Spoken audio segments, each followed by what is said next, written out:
मित्रों, मैं पूजा अपने YouTube चैनल पर आप सबका हार्दिक स्वागत करती हूँ। तो आज मैं लेकर आई हूँ अधिक मास की कथा का 27वां अध्याय, जो आप लोग सुनिए। तो आइए जानते हैं। श्री नारायण बोले, इस प्रकार कहकर मौन हुए मुनीश्वर वाल्मीकि मुनि को सपत्नीक राजा दृढ़धन्वा ने नमस्कार किया और प्रसन्नता के साथ भक्तिपूर्वक पूजन किया। उस राजा से की हुई पूजा को लेकर आशीर्वाद दिया, तुम्हारा कल्याण हो। पापों का नाश करने वाले सरयू नदी को मैं जाऊंगा। इस समय हम दोनों को इस प्रकार बात करते सायंकाल हो गया है। यह कहकर मुनि श्रेष्ठ वाल्मीकि मुनि शीघ्र ही चले गए। राजा दृढ़धन्वा भी सीमा तक वाल्मीकि मुनि को पहुंचाकर अपने घर लौट आया। घर जाकर अपनी गुड़ सुंदरी नामक सुंदरी स्त्री से बोला। राजा दृढ़धन्वा बोला, ऐ सुंदरी, राग द्वेष लोभ मोह मद इन 6 शत्रुओं से युक्त गंधर्व नगर के समान इस असंसार संसार में मनुष्यों को क्या सुख है। कीट विष्ठा वस्म रूप और वात पित्त कफ इनसे युक्त मलमूत्र रक्त से व्यक्त ऐसे इस शरीर से मेरा क्या प्रयोजन है। हे वरारोहो, अध्रुव शरीर से ध्रुव वस्तु एकत्र करने के लिए पुरुषोत्तम का स्मरण कर वन को जाता हूँ। तब वह गुण सुंदरी ऐसा सुन के विनय से नम्रता युक्त तथा शुद्धता से हाथ जोड़ अपने पति से बोली। गुण सुंदरी बोली, हे नृपते, मैं भी तुम्हारे साथ चलूंगी। पतिव्रता स्त्री के पति ही देवता हैं। जो स्त्री पति के जाने पर पुत्र के गृह में रहती है, वह स्त्री पुत्र वधू के अधीन हो पराये गृह में कुत्ते के समान रहती है। पिता स्वल्प देता है और भाई भी स्वल्प देता है। अत्यंत देने वाले पति के साथ कौन स्त्री न जाएगी। इस प्रकार प्रिया की बातें को स्वीकार कर पुत्र का अभिषेक कर स्त्री सहित शीघ्र ही मुनियों से सेवित वन को चला गया। दोनों स्त्री पुरुष हिमालय के समीप गंगा जी के निकट जाकर पुरुषोत्तम मास के आने पर दोनों काल में स्नान करने लगे। हे नारद, वहाँ पुरुषोत्तम मास को प्राप्त कर विधि से पुरुषोत्तम का स्मरण कर भार्या सह तपस्या करने लगे। ऊपर हाथ किए बिना अवलंब पैर के अंगूठे पर स्थिर आकाश में दृष्टि लगाए निराहार होकर राजा श्री कृष्ण जी का जप करने लगे। इस प्रकार व्रत की विधि में स्थित हुए तपोनिधि राजा की पतिव्रता रानी सेवा में तत्पर हुई। इस प्रकार तप करते हुए राजा का पुरुषोत्तम मास संपूर्ण होने पर घंटिमाओं के जल से विभूषित विमान वहां आया। ऐसे तत्काल आए हुए पुण्यशील और सुशील सेवित विमान को देख स्त्री सहित राजा आश्चर्य युक्त हो गए। विमान में बैठे हुए पुण्यशील और सुशील को नमस्कार किया। पुण्य वे स्त्री सहित राजा को विमान में बैठने की आज्ञा दिए। स्त्री सहित राजा विमान में बैठकर सुंदर नवीन शरीर धारण कर तत्काल गौलोक को गए। इस प्रकार पुरुषोत्तम मास में तप करके भय रहित लोक को प्राप्त होकर हरि के निकट आनंद करने लगे। और पतिव्रता स्त्री भी पुरुषोत्तम में तप करते हुए पति की सेवा कर उसी लोक को प्राप्त हुए। श्री नारायण बोले, हे नारद, मेरी एक जिज्ञा है।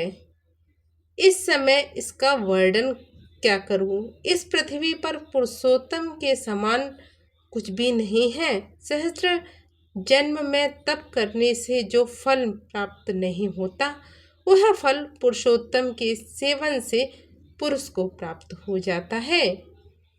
श्री पुरुषोत्तम मास में बुद्धिपूर्वक अथवा अबुद्धिपूर्वक किसी भी बहाने से यदि उपवास, स्नान, दान और जप आदि किया जाए तो करोड़ों जन्म पर्यंत किए गए पाप नष्ट हो जाते हैं। जैसे दुष्ट बंदर ने अबुद्धिपूर्वक 3 रात तक पुरुषोत्तम मास में केवल स्नान कर लिया तो उसे पूर्व जन्म के समस्त कुकर्मों का नाश हो गया और वह बंदर भी दिव्य शरीर धारण कर विमान पर चढ़कर जरा मरण रहित गोलोक को प्राप्त हुआ। इसीलिए यह पुरुषोत्तम मास संपूर्ण मासों में अत्यंत श्रेष्ठ मास है, क्योंकि इसके बिना जाने ही पुरुषोत्तम मास में किए गए स्नान मात्र से दुष्ट वानर को हरि भगवान के समीप पहुंचाया। अहो आश्चर्य है, श्री पुरुषोत्तम मास का सेवन जो नहीं करने वाले हैं वे महामूर्ख हैं, वे धन्य हैं और कृतज्ञ हैं तथा उनका जन्म सफल है। जो पुरुष श्री पुरुषोत्तम मास का विधि के स्नान, दान, जप, हवन, उपवास पूर्वक सेवन करते हैं। नारद मुनि बोले, वेद में समस्त अर्थों का साधन करने वाला मनुष्य शरीर कहा गया है, परंतु यह वानर भी ब्याज से पुरुषोत्तम मास का सेवन कर साक्षात मुक्त हो गया है। हे तपोनिधे, संपूर्ण प्राणियों के कल्याण के निमित्त मुझसे इस कथा को कहिए। इस वानर ने 3 रात्रि तक स्नान कहाँ पर किया? यह वानर कौन था? आहार क्या करता था? उत्पन्न कहाँ से हुआ? कहाँ रहता था? और श्री पुरुषोत्तम मास में ब्याज से उसको क्या पुण्य प्राप्त हुआ? यह सब विस्तार से सुनने की इच्छा करने वाले मेरे से कहिए। आपसे कथामृत श्रवण करते हुए मुझे तृप्त नहीं होती है। श्री नारायण जी बोले, कोई केरल देश का अत्यंत लालची, शहद की मक्खियों के समान धन में प्रेम रखने वाला, सर्वदा धन के संचय करने में तत्पर रहने वाला ब्राह्मण था। उसी कर्म से लोक में कदरी नाम से प्रसिद्ध था। उसके पिता ने भी प्रथम उसका नाम चित्र शर्मा रखा था। उस कदरी ने अन्य सुंदर वस्त्र का किसी समय उपयोग नहीं किया।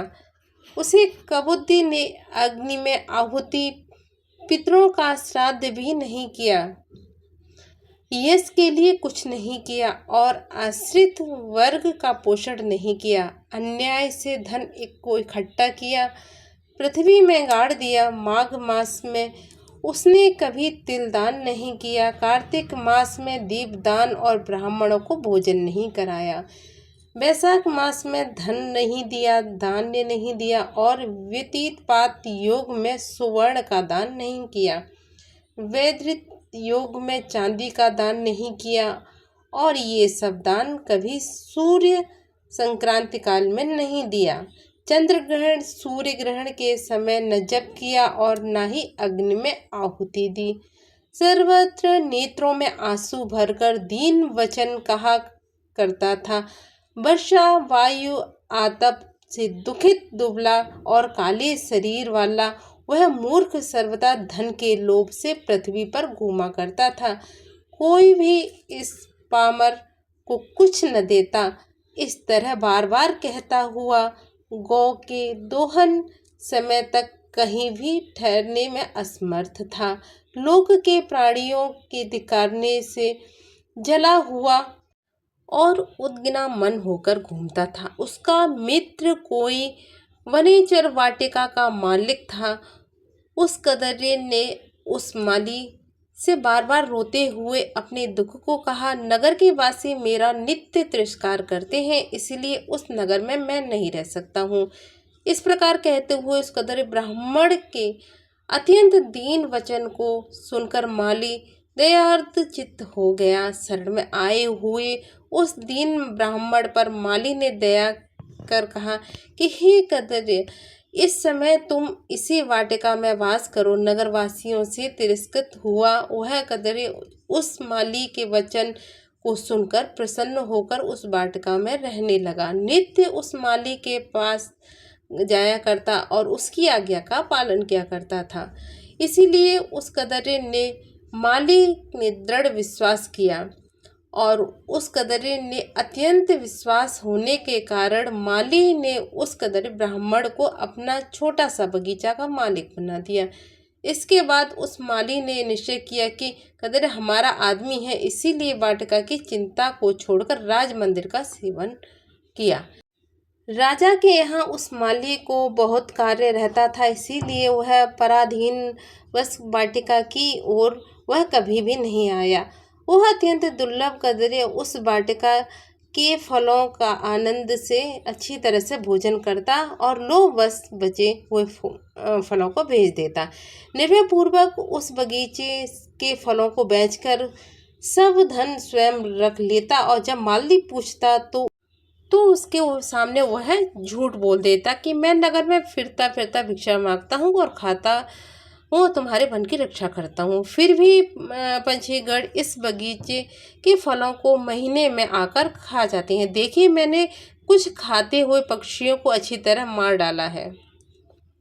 यहाँ चारों तरफ उन पक्षियों के मांस और पंख गिरे हुए हैं। उन मांस के टुकड़ों को और पंखों को देखकर उसका अत्यंत विश्वास कर माली चला गया। इस प्रकार अत्यंत जर्जर उस दुष्ट कदरे के वास करते हुए 87 समय बीत गए।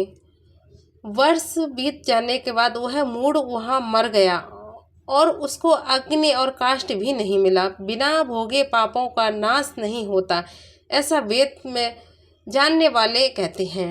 इस कारण हाहाकार करता हुआ यमदूतों के मुदगर के आहात से पीड़ित कष्ट के साथ अत्यंत भयानक, अत्यंत ही भयंकर दीर्घ मार्ग को गया। पूर्व में किए हुए कर्मों का स्मरण करता हुआ और प्रलाप करता हुआ वह बुद्ध अक्षरों में कहता हुआ कि अहो आश्चर्य है, मुझ दुष्ट कदरे के अज्ञान को देखी कृष्ण सार से युक्त पवित्र इस भारत खंड में देवताओं को भी दुर्लभ मनुष्य शरीर को प्राप्त कर मैंने धन के लोभ से क्या किया, अर्थात कुछ भी नहीं किया और मैंने जन्म व्यर्थ में खो दिया तथा मैंने बहुत दिनों से जो धन संचय किया था वह धन तो पराधीन हो गया।